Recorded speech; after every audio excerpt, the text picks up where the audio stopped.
मेरे सैनिक भाइयों, मैं कर्नल दिनेश नैन चंडीगढ़ से बोल रहा हूं। मैं आपके साथ एक संदेश और एक आह्वान के साथ बात करने के लिए आज सामने आया हूं।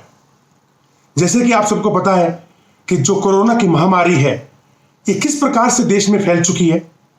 हर राज्य में कम से कम 20 से 30% लोग कोरोना से ग्रस्त हो चुके हैं और वही हाल हुआ है हमारे 25 लाख पूर्व सैनिकों के परिवारों के साथ और साथ ही साथ लगभग 15 लाख उन सैनिकों के परिवारों के साथ जो आज भी सेना में है, यानी 40 से 50 लाख परिवार।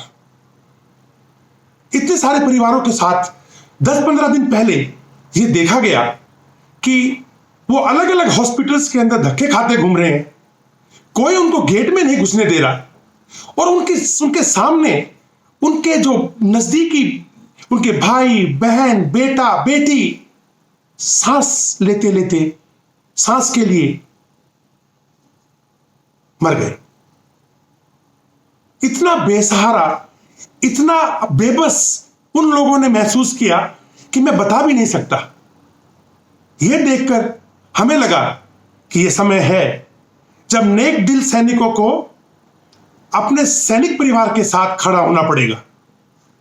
यही सोचकर मैंने संपर्क साधना शुरू किया अलग अलग व्हाट्सएप ग्रुप के लोगों से और बड़ी भारी मात्रा में लोग सामने आए। कोरोना बीमारी बहुत खतरनाक है। 1 घंटे के भीतर भीतर आदमी को मौत के मुंह में पहुंचा देती है। जब ऑक्सीजन लेवल डाउन होना शुरू होता है तो ये जो कोरोना फैल रहा है 24 घंटे भी नहीं देता। लेकिन आज की तारीख में पॉलीक्लिनिक या फिर ईसीएचएस सिस्टम बिल्कुल फेल हो चुका है। आप वहां जाते हैं तो आपको बताते हैं इस हॉस्पिटल में चले जाओ, उस हॉस्पिटल में चले जाओ, और वो प्राइवेट हॉस्पिटल्स हमारे को गेट के अंदर तक नहीं घुसने देते। इन सब बातों के बाद आर्मी हेडक्वार्टर से संपर्क साधा गया और मैं आपको ये बताना चाहूंगा कि चाहे वेटरन सेल हो, ईसीएचएस हो या कोई हो, बहुत ही सकारात्मक उनकी तरफ से जो है रिएक्शन आया। सभी कमांड्स को लेटर लिख दिया गया कि जितने भी पूर्व सैनिक हैं या सैनिकों के परिवार हैं उनको मिलिट्री हॉस्पिटल्स के अंदर कोरोना का ट्रीटमेंट दिया जाएगा, उनकी मदद की जाएगी। यहां तक कि जो वैक्सीनेशन है उसके ऊपर भी अभी कुछ आदेश पहले से आ रखे हैं और कुछ आदेश आने वाले हैं। परंतु समस्या यह है कि इस 40 से 50 लाख परिवारों के पास यह संदेश पहुंचे कैसे कि जब उनका भगवान ना करे अगर किसी के ऊपर बुरा वक्त आता है तो वो कहां जाए। लिहाजा मैं समझता हूं कि जितने भी भारत के अंदर, जितने भी आपके आसपास सैनिकों के व्हाट्सएप ग्रुप हैं, उनको आप सैनिक कोरोना क्यूआरटी में अपने आप को बदल लेना चाहिए और जो क्षेत्र में वो हैं उस क्षेत्र के अंदर किसी को भी अगर मदद चाहिए तो उसको मदद पहुंचाएं।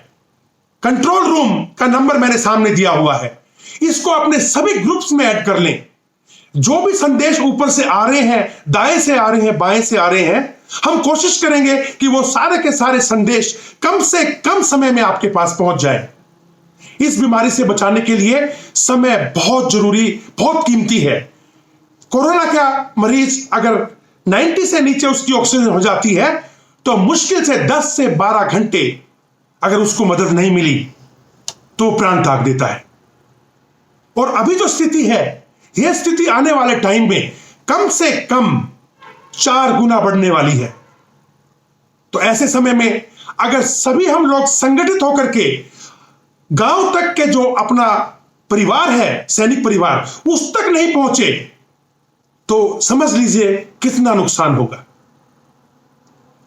मुंह ढक के रखें, डबल मास्क पहने, किसी के पास नजदीक ना जाएं, घर में अपने आप को रखें और घर में रहते रहते अपने व्हाट्सएप ग्रुप के माध्यम से, जिसको आप कोई भी नाम दे सकते हैं, सैनिक कोरोना क्यूआरटी लखनऊ, सैनिक कोरोना क्यूआरटी बीकानेर, सैनिक कोरोना क्यूआरटी मद्रास, सैनिक कोरोना क्यूआरटी पठानकोट, और अपने आप को कंट्रोल रूम के साथ में जोड़ के रखें।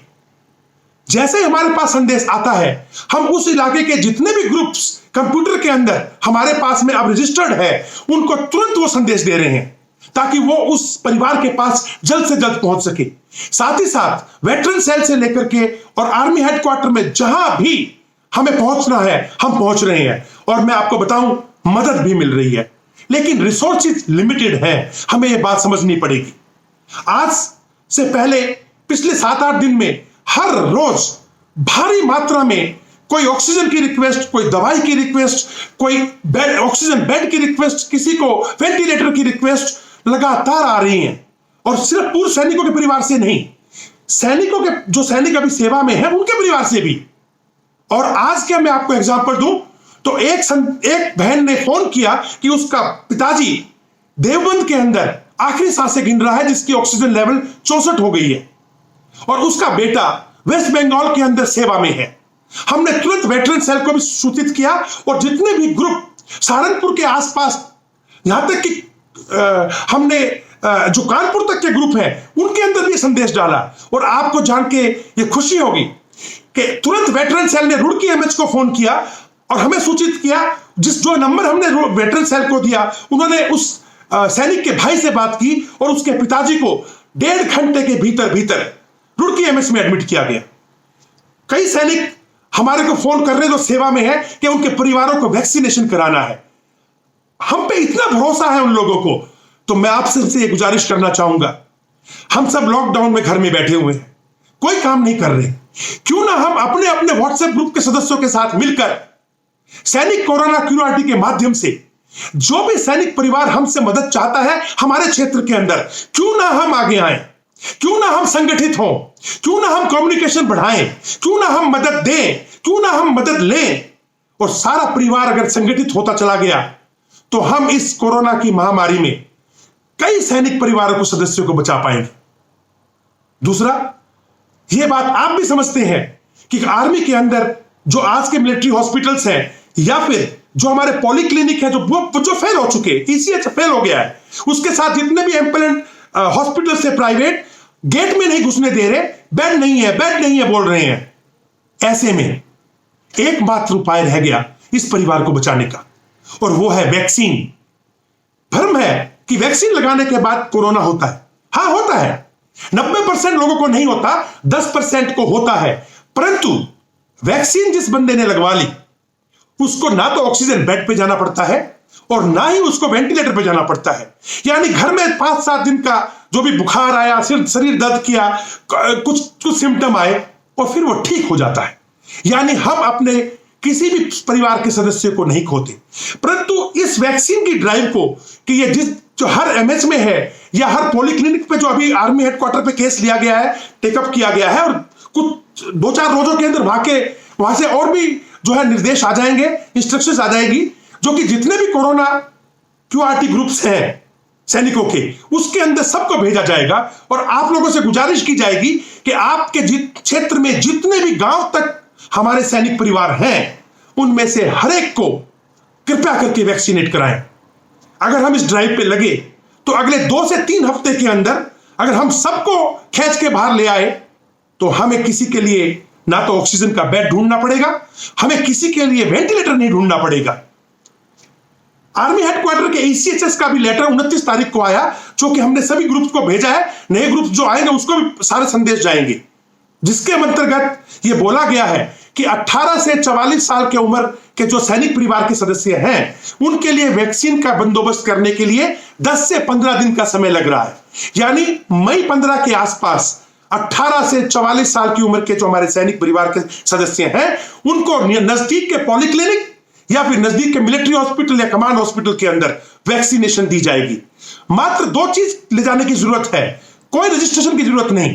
एक आपका डिपेंडेंट कार्ड या फिर आपका ईसीएचएस कार्ड और साथ में आपका एक आधार कार्ड, ये लेके जाएं और आपको वैक्सीनेशन दिया जाएगा। अगर कहीं पे कोई भी परेशानी है, किसी को एडमिशन की मदद की जरूरत है, किसी को दवाई की जरूरत है, ऑक्सीजन की जरूरत है, तो मेहरबानी करके कंट्रोल रूम पे तुरंत संपर्क करें। आपके क्षेत्र के जितने भी क्यूआरटी हैं, सैनिक कोरोना क्यूआरटी, उनको हम संदेश भेजेंगे, वो मदद के लिए आगे बढ़ेंगे। और साथ ही साथ आर्मी हेडक्वार्टर के अंदर वेटरन सेल से लेके ईसीएचएस जहां बन पड़ेगा, कम से कम टाइम के अंदर हम उस परिवार को मदद देंगे। लिहाजा आप सबसे एक ही गुजारिश है, यह विपदा का समय है, यह विपदा का समय है, और हम लोगों को समझदारी के साथ अपने परिवार के अंदर जो लोग सक्षम हैं, शहरों में बैठे हैं, कस्बों में बैठे हैं, व्हाट्सएप ग्रुप बना के बैठे हैं, अपने आप को सैनिक कोरोना QRT के रूप में कार्यरत कर लें। यह नंबर अभी सभी ग्रुप्स में ऐड कर लें और संपर्क करें, ताकि हम कंप्यूटर के माध्यम से जो भी लेटेस्ट इंफॉर्मेशन है, मदद है, या कुछ भी आपको चाहिए वो हम भेज पाए। इसी प्रार्थना के साथ कि हमारे सैनिक परिवार का कोई भी सदस्य कोरोना के इस महामारी के अंदर अपना जीवन जो है वो समाप्त ना कर ले, या उसके परिवार का कोई सदस्य ना खो दे।